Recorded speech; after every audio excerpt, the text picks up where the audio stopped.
Madhava Kunja Bihari.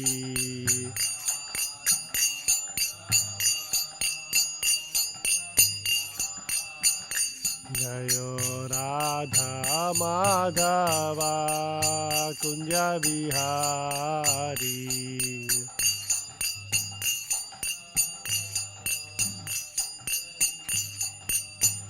Jayo Krishna Balaram, Jayo Krishna Balaram, Krishna Balaram, Jayo Krishna Balaram.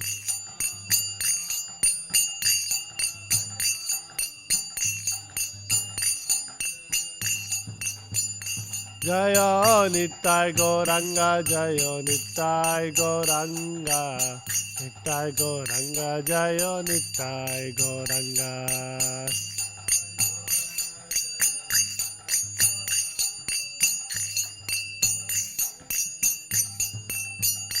Jaya Jaya Prabhupada, Prabhupada, Prabhupada, Jaya Jaya Prabhupada.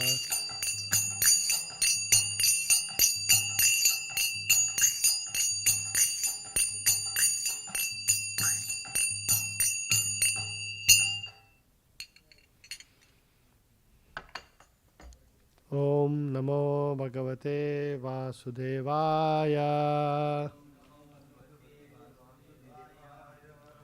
Om Namo Bhagavate Vasudevaya.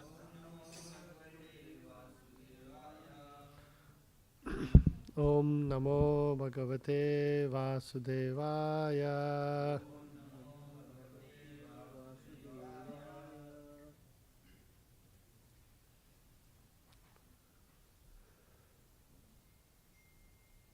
Reading from Srimad Bhagavatam,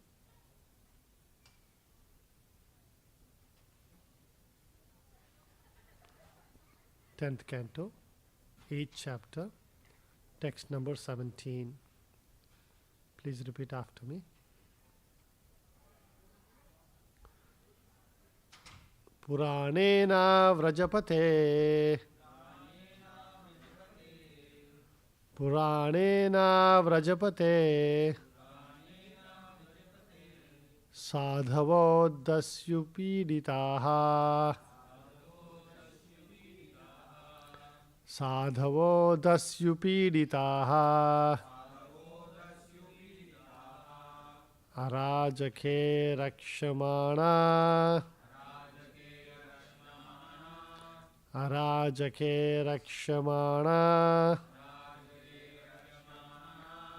Jigyur Dasyun Sameditaha, Jigyur Dasyun Sameditaha,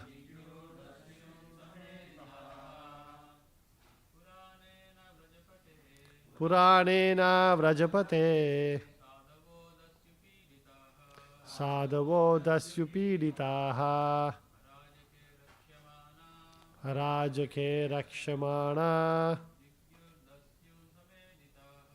Jigyur Dasyun Sameditaha, Puranena Vrajapate, Dasyupiditaha, Rakshamana, Dasyu Sumeditaha. Matajis. Puranena Vrajapate, Anyo Dasyu Piditaha, Lakshmimana, Dakshun Samadhitaha. Anybody else?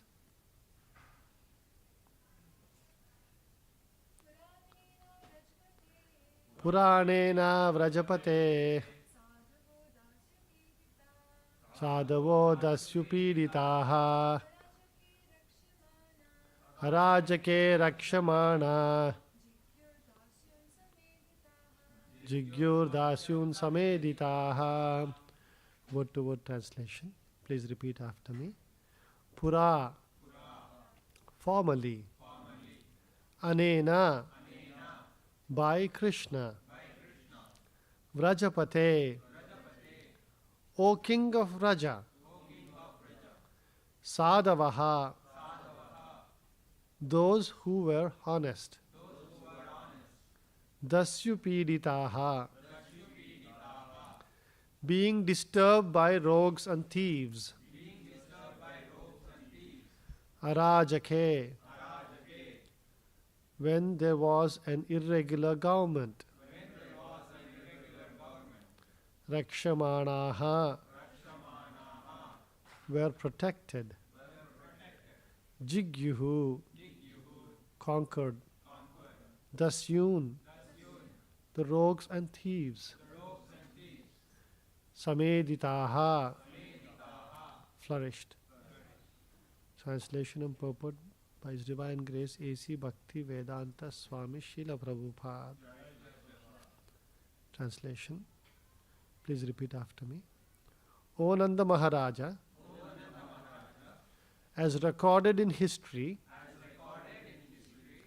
when there was an irregular, incapable government, Indra having been dethroned, and people were being harassed and disturbed by thieves, this child appeared in order to protect the people and enable them to flourish.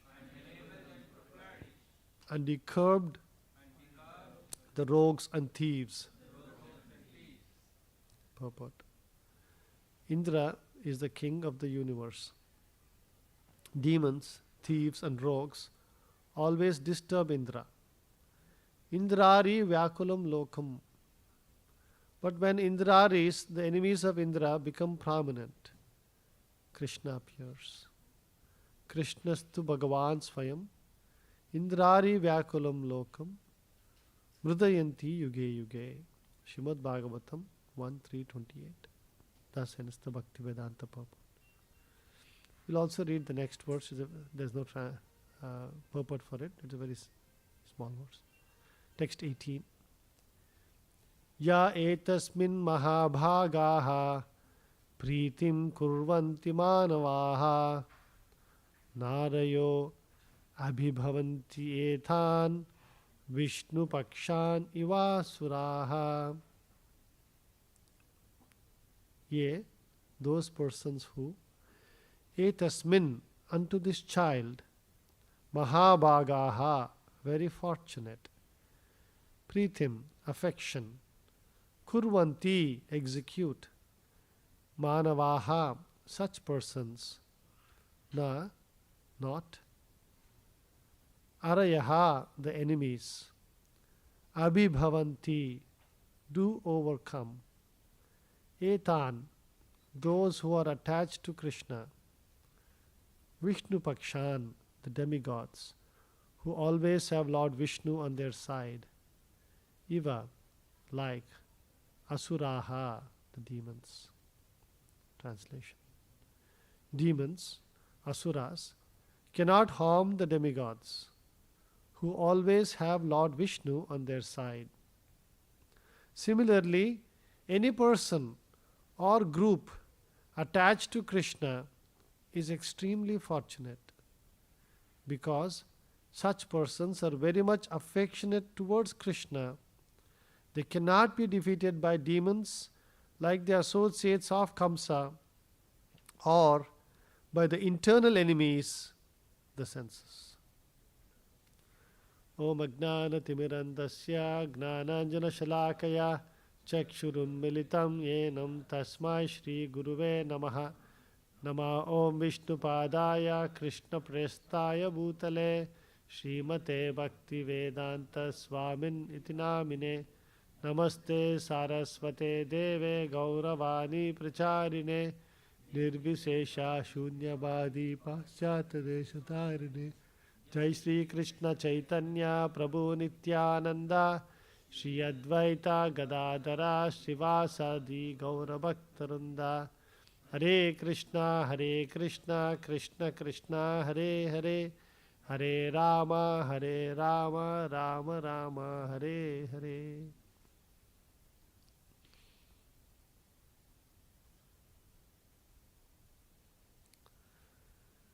So we see here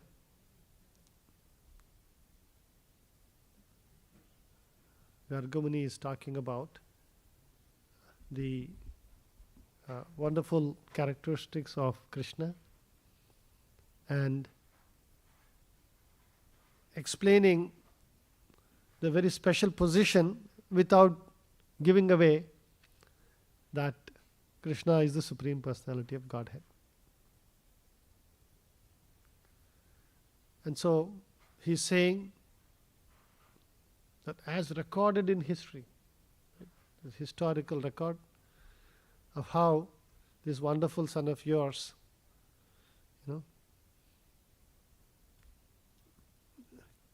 came when there was irregular, incapable government, right? Which is the famous Bhagavad Gita sloka. Yada yada hi dharmasya glanir bhavati bharata. Right? Whenever there is dharma, glani happens, Krishna appears. But very interestingly, in the next verse, the actual translation reads, what does it read? See, those Vishnu Pakshan means your side of, Paksha means side. You're Vishnu Paksha, you're on the side of Vishnu. What happens to them? Because they're Pritim Kurvanti, because they're affectionate to Krishna, then what happens? Abhibhavanti. Abhibhavanti means they do overcome. Who do they overcome? Arayaha, the enemies. But very nicely, Srila Prabhupada is saying, because nowhere it is said that these enemies are the external enemies or internal enemies. But as an Acharya, he is trying to clearly bring out the main point over here. It is not that we become Vishnu Pakshan, Arayaha, the external enemies like demons, like associates of Kamsa, they'll get conquered. More importantly, the internal enemies, our senses, they will get conquered. And that is the most important thing for us as devotees, is that how do we conquer our most difficult enemies? Right? There's a very interesting pastime of Chaitanya Mahaprabhu associated with this.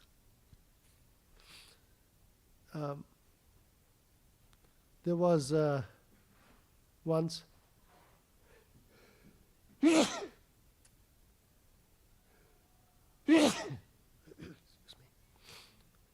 Jagadananda Pandita.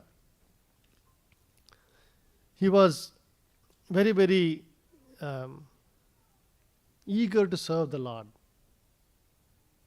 So devotees were all very eager, they were always looking for ways to serve the Lord. And he suddenly came up with a very wonderful idea. He knew that Chaitanya Mahaprabhu would take some massages. As you see, Srila Prabhupada also, right? Prabhupada actually explains this. And when he is talking to his servant and telling him why he is doing that, he explains that as a person gets older, there is accumulation of vata. Vata accumulation happens. And so these toxins accumulate in the body. When you're younger, everything is nice. Everything flows properly. But as you get older, the machine starts showing age. Right? You see old machines, some oil will be leaking here and there. Right?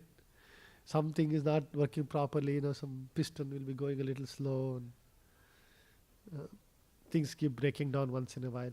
So like that, the vata factor increases, and so when you do a massage, you're basically taking all these toxins out of the body. So similarly, Chaitanya Mahaprabhu also used to take massages. And so he was staying at Shivananda Sena's house, which is Jagannatha Pandita, and he came up with this brilliant idea. He prepared 16 seers. They used to measure. Any of you, if you lived in a village in India, I don't know what they call in Telugu or any of this. They used to have this long iron thing you measure grains in. Seru. Very similar word. Seers. This is a Bengali word, I think. Prabhupada just translated in the Bengali word.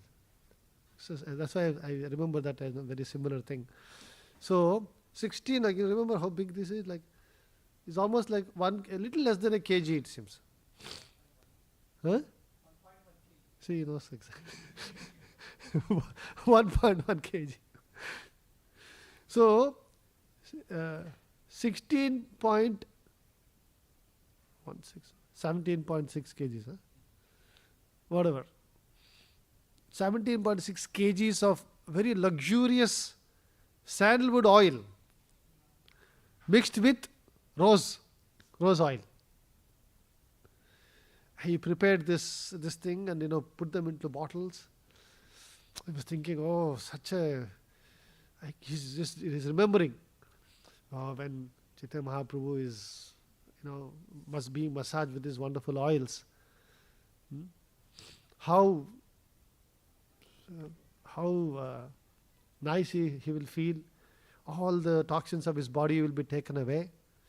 And he was saying specifically, it will cool the excess bile and air in the body. And that's why, with this intention. This thing. And so, then he comes to Jagannath Puri, along with Shivananda Sena, and he hands these jugs to Chaitanya Mahaprabhu's servant, Govinda. And he says, please apply this to Chaitanya Mahaprabhu. Govinda little hesitated. He remembered Chaitanya Mahaprabhu is a little strict sannyasi and how he'll react to this. So he didn't go ahead and apply. He just brought it up next time when Chaitanya Mahaprabhu was there. Chaitanya Mahaprabhu, our Jagannatha Pandita Prabhu has brought this wonderful oils for you. I wanted to just check with you before he applied. I applied. So then Chaitanya Mahaprabhu says,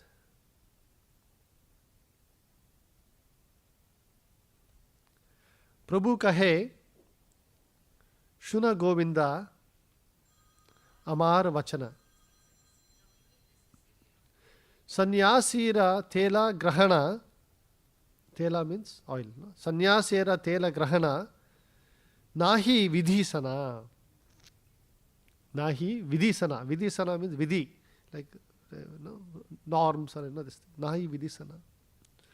Sri Chaitanya Mahaprabhu said, Govinda, hear my words.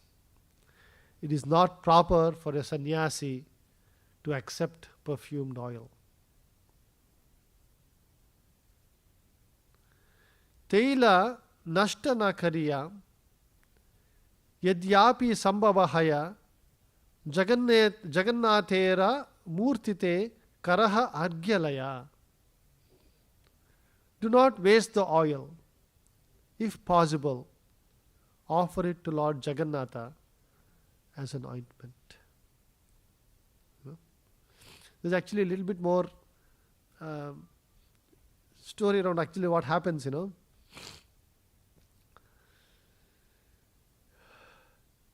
He very funnily actually said, throw away the jug or pour it on Jagadananda. You know? After that, he talks about these things. He says, have I taken sannyas for such happiness? If I start enjoying perfumed oil, the whole world will laugh and I'll be ruined. Right?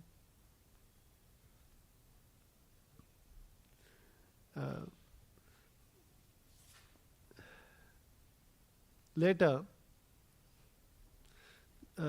Govinda goes and tells this verdict to Jagannatha. And Jagadananda is very furious. What is this? With such love and affection I brought for, Chaitanya Mahaprabhu. And then he just goes and smashes the pot. And the oil all soaks to the ground. And everybody is surrounding there, because you can imagine sandalwood oil with mixed with so very expensive thing. It's not a cheap thing. Everybody they gasped, But Chaitanya Mahaprabhu just smiled. Seeing his devotees' affection turn to renunciation. Almost. He's just throwing it away. And then he says, Chaitanya Mahaprabhu very nicely says, a sari wearing sannyasi would be ridiculous. So is a perfume soaked sannyasi. Right? A sari wearing sannyasi would be ridiculous, so is a perfume soaked sannyasi. So Chaitanya Mahaprabhu makes very light of it.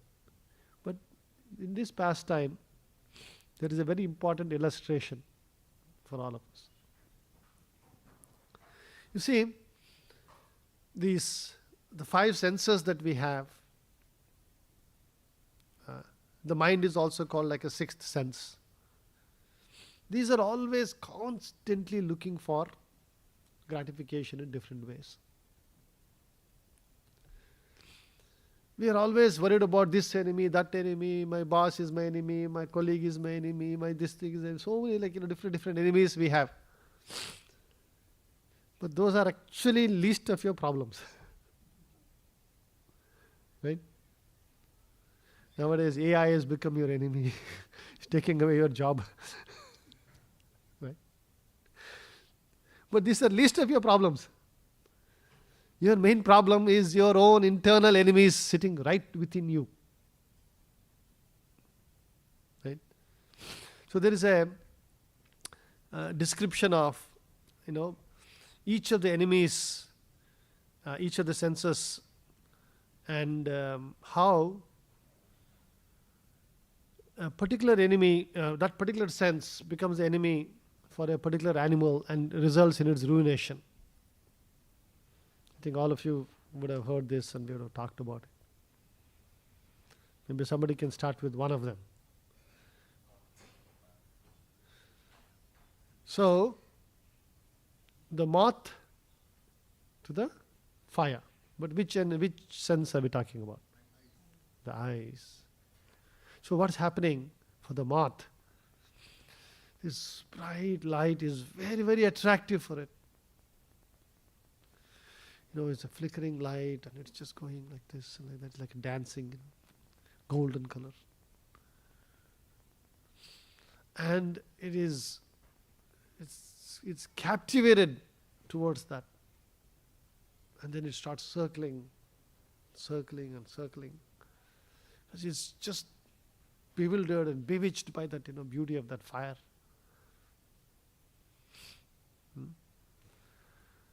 And then what happens? They get nearer and nearer and then they get sucked into the fire and then they perish in that heat and light.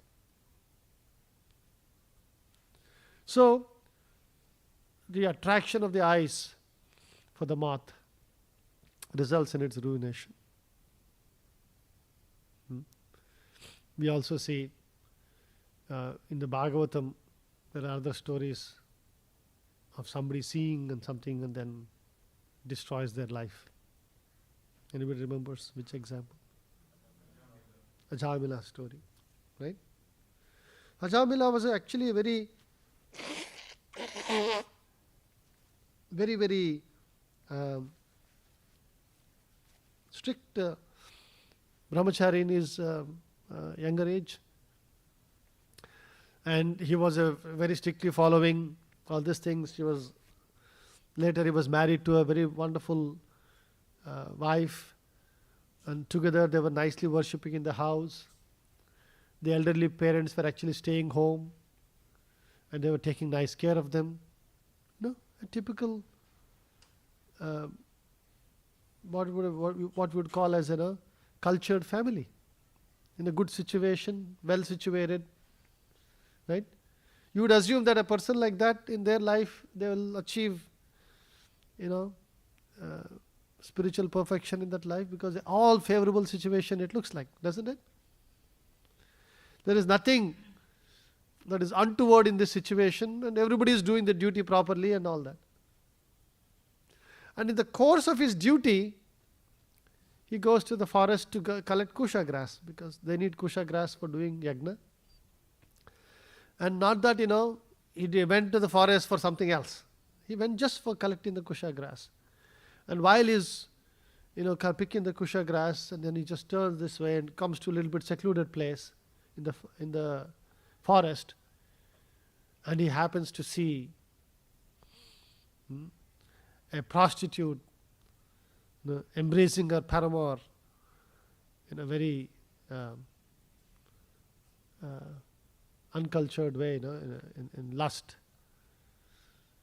And that sight just captures his eyes. Imagine. See, he's not just a brahmachari who was not married or something like that. He's a married grihastha. To say, he didn't know anything about, lust or sex or something like that, so that's why he got bewildered what to do, poor fellow. No, he was a married grihastha, had a beautiful wife at home, everything was this thing, but he just got attracted to that prostitute. Dhyayato vishayan pumsaha. And it didn't stop there. Now that he saw once and something happened, you can just forget it. He comes back home and just keeps remembering, and keeps contemplating. And it didn't stop there, because eyes was the beginning, then the mind took over, the sixth enemy of yours. He started contemplating, this thing. Then he started seeking her out, and goes and finds her. The long story short, he ends up bring her home as a servant, and then he starts having affairs with her, then kicks out the wife and the parents, and starts living with that prostitute. What an unfortunate situation. Okay, other senses and these things. Any other? Huh? Yeah, but that is a different illustration. There, Prabhupada is trying to say, if you just talk nonsense like a frog and croak, instead of, then your snake will come and eat you. You're wasting your prajalpa, The deer, but it's not musk actually. Deer itself produces musk. Sound. So it said that the deer, when the hunters want to capture a deer, he will take his flute out and he'll play his flute. Beautiful melodies he will play. And the deer, you would have seen the deer, like they've got the ears, they'll perk up the ears. They're captivated by that sound. And when they're captivated by the sound, they're just looking at the sound, and they're just they can see the hunter coming. But they can't move. They're literally like they're frozen. And that's how they get captured. Ears. We want to hear beautiful music. There's a whole industry built around satisfying that. Right? I mean, if you really think about it, how much time, energy, and money people put in hearing these beautiful sounds. And these These music stars, oh, they are like the most popular people in the world, even during Prabhupada's times. Right? The Beatles were considered like demigods.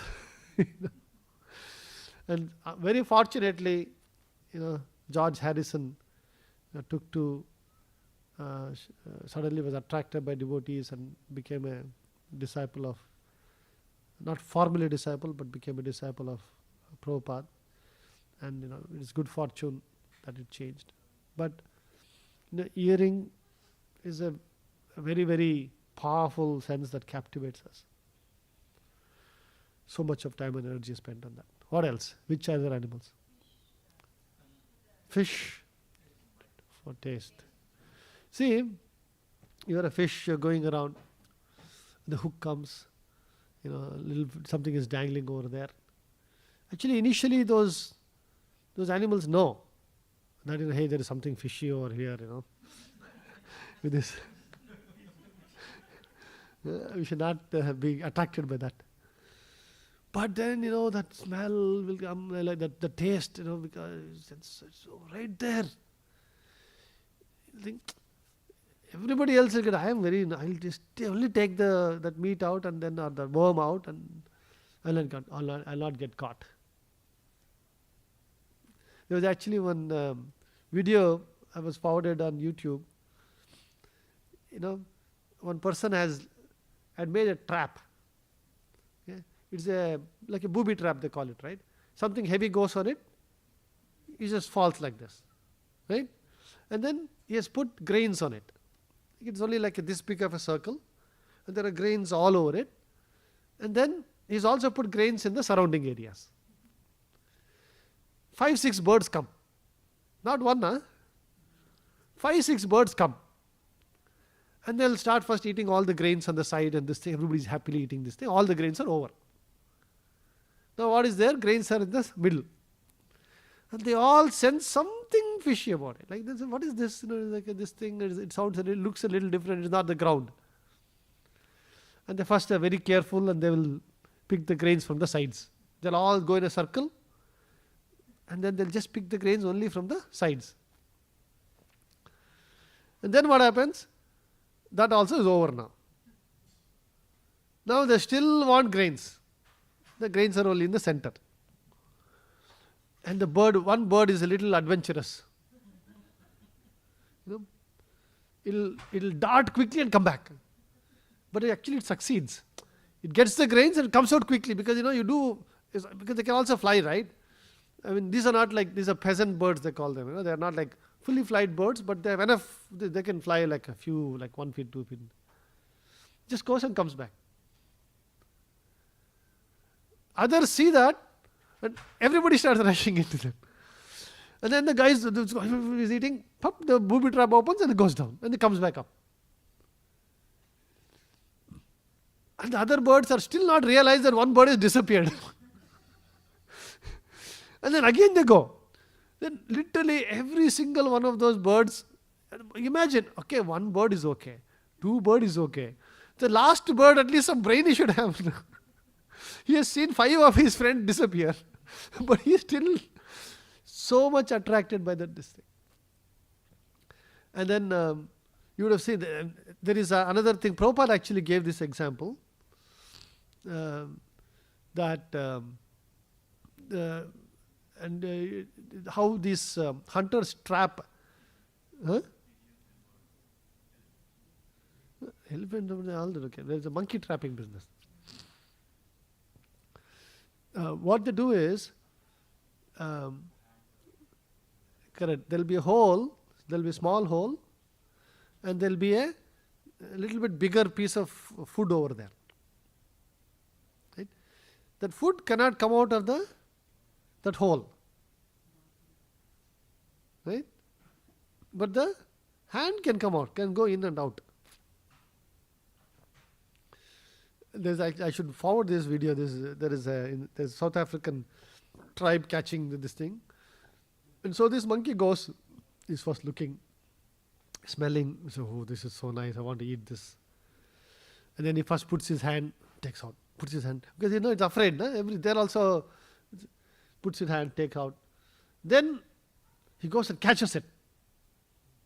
And he's trying to take it out, pulling this way, that way, this way, that way. It's not coming out. And he's struggling, jumping up and down this thing. Then he starts seeing the hunter starts coming. He gets even more panicked. He's like struggling up and down, pull it. And the hunter comes happily. Hunter is not at all bothered. He'll just come, put a rope around his neck, and he takes him and goes. This fellow can't even figure out that all he has to do is let go of the food. The hand went in neatly. If he lets go of the food, immediately his hand can come, he can run away. But see, once your hand catches the food, you're now only worried about how do you take it out, and then your brain stops working, it's like. So, very similar situation. So there are, what else is left? B is attracted to what? Smell. Right? This beautiful smell of the honey, the lotus smell. And this beautiful lotus is there, and there's such a fragrance coming from it, and it goes there and it's eating the nectar. And it's actually first captivated by the smell, Prabhupada says. And then he's so captivated, he's going on doing, he's not even realizing that the whole day is over and the dusk is setting and the lotus is covering itself. It still says entrapped over there and gets trapped within the lotus. And many of them perish. They get suffocated, or some other, this thing will come and take them. So the bee is attracted to the smell of the lotus. And what are the senses left? Elephant to the touch. Right? Such a big animal. Think about the size of that animal. This elephant, they train the she elephants. And it seems the she elephant will go and touch the elephant in a particular place. That just increases the lust of the elephant significantly. And now he's like fully aroused, and then wants to run behind that she elephant. And the she elephant is trained. He's going this way and that way, and this fellow is running behind him. And then he's going, and then she elephant will suddenly take a turn. And this guy, such a big elephant, so much of this thing, and elephants have so much brain also, right? We understand they're very brainy. But his brain doesn't work at this point, and just straight goes and falls into a pit that's been covered over there, and gets captured, and his whole life is in captivity. So these examples are given of how if we don't control our senses. Now, how do you perfect our senses? In that example of Jagadananda Pandita, Chaitanya Mahaprabhu himself is giving. Offer this to Jagannath, Lord Jagannath. And then you can enjoy that as prasadam. Right? Imagine the way Prabhupada set up all the aspects of Krishna consciousness. Each and every one of our senses is given an opportunity to nicely immerse itself in Krishna prasadam. Like here, Prabhupada is telling, Vishnu Pakshaha, you're in the, when you become this. And then in the next verse, he's saying, what is that? Pritim kurvanti. Pritim means you become affectionate, attracted. Krishna is all attractive. When you become attracted to Krishna, and you start engaging each and every sense in prasadam of the Lord, then the very same sense which traps you into unlimited cycles of birth and death and distress, the same senses can actually elevate you to Krishna consciousness by getting in touch with Krishna. Right? Very simple. The philosophy is very simple, but it takes some time. And I'll tell you, for example, see, hearing music. Right? Now, Prabhupada also sings nice kirtans. Krishna kirtana gana nartam. That song, that if you listen to the song, it's a very nice melody, only Prabhupada is singing. Right? But it is not A.R. Rahman. Rahman's music will be like, oh, different class altogether. Right? All kinds of musical instruments he will put in, just tintillate your senses, your ears. You're just like captivated. Right? I mean, he's a genius, obviously. Right? And from a pure musical point of view, if you see, there's a huge difference between this and that. And also, we are naturally, for people in Tamoguna and Rajoguna, they're attracted to different kinds of music. Right? Sometimes when I'm sitting in my office, there will be people who are waiting in the red light. Can you imagine? They're playing the music in their car. It is going through their windows, going through whatever 70, 100 feet of distance, going through my window, and I can hear dhar, dhar, dhar, dhar sound over here, And inside my office, it is so painful. They're like, what is this? Is just so painful to the ear. And that person sitting in close proximity of that music, dhar, dhar, dhar is going on. Like somebody is hitting on your head, And they are like, oh, so pleasurable. Right? And they find it so pleasurable, they don't know. Just like we want to sing kirtan to everybody, they also want to spread their music to the whole world. That much enthusiasm they have. But what does that music do to you? Right? It just binds you. All kinds of, this. Jai Srila Prabhupada ki. So, for our attachment to these things also, there is a transition. Always we should understand. There is a spectrum. Not always. I remember when I joined the temple, I was 20 and a half. Young people, you're like I obviously always used to like drums and nice music. I don't even remember those days what all music we used to hear. But usually there'll be nice drums and percussion, and I'm a very audiophile, even from these things. Some money I had bought, Anybody remembers Aiva? All the old people will remember. Aiva cassette players. Those who don't know means you are not old enough. Huh? And then their audios on their headphones is really high quality. The Aiva headphones is like, And I was like, you had a lot of money. You had to pay a lot of money for it. So you get Aiva headphones. So now you're in the temple, you can't hear dum-dum music. So what to do?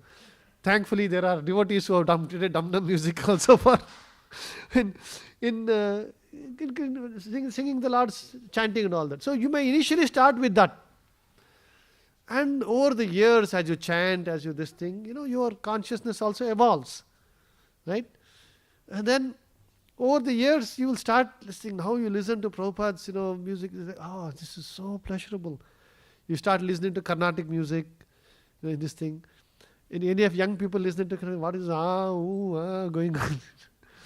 Right? There's no attraction to those kind of things. So these things take time. Initially it feels like poison. Oh, this is so difficult. Why this? It feels like tapasya you're doing. But later, it becomes like nectar. So that is why we should all aim to develop this higher taste. And once that higher taste comes, automatically the lower taste will go away. We'll stop here. Granthrat Srimad Bhagavatam ki. Jai Srila Prabhupada ki. Bol Premanande.